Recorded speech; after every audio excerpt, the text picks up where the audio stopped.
Not a day goes by when we do not wake up to the news of a crime being committed against women from some corner of the world. But the case we are talking about today hits closer home. And it brings back chilling memories of an old case that shook India's spirit.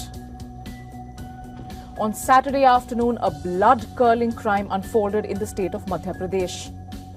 A tribal woman was found in a tortured state.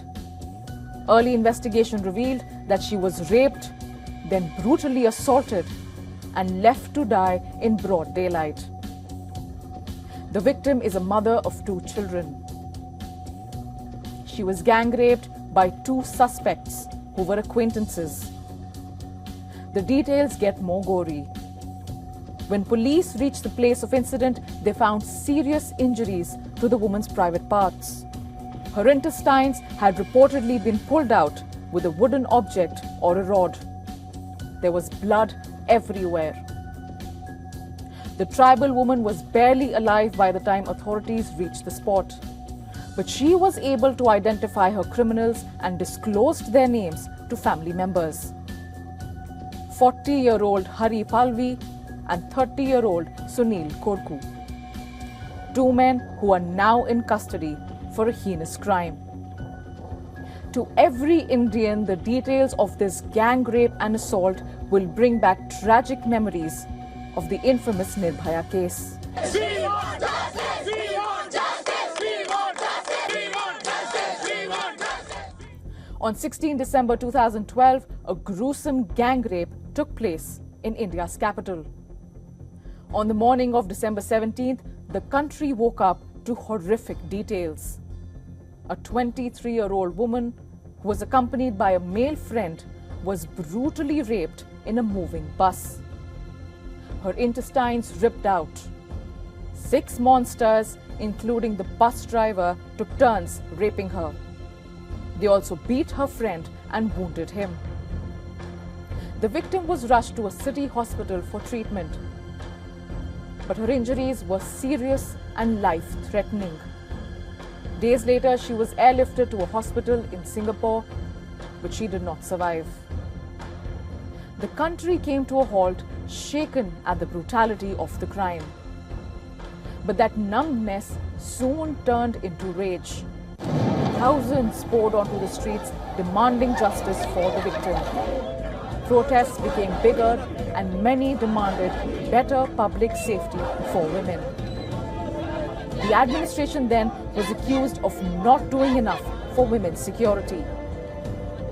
Since the law in India forbade making a rape victim's name public, the young victim became known as Nirbhaya. The word means fearless in English. After a fast-track trial which still took a few years, 4 adults were convicted and given a death punishment. The 5th adult had died in custody while trial was still ongoing. Some say it was suicide, others claim murder. The 6th and most contentious criminal was a juvenile when he raped the woman. While his role was just as monstrous as the others, India's juvenile laws allowed only a maximum sentence of 3 years. The punishment was given in 2020, which means he is free now. Nirbhaya's case and the subsequent public outrage was a watershed moment for existing laws on crimes against women in India. In December that year, the government set up a judicial committee to study and take public suggestions for the best ways to amend laws to make the investigation and prosecution of sex offenders faster and more efficient. Now, the panel considered 80,000 suggestions from people. The committee's report thereafter revealed that failures of the government and police were the root cause behind crimes against women. In 2013, India's then President Dr. Pranab Mukherjee had passed several changes to the Criminal Law Amendment Act.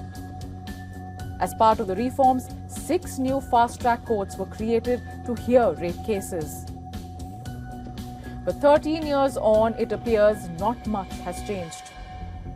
monsters still roam the streets and feel empowered enough to commit such acts in broad daylight.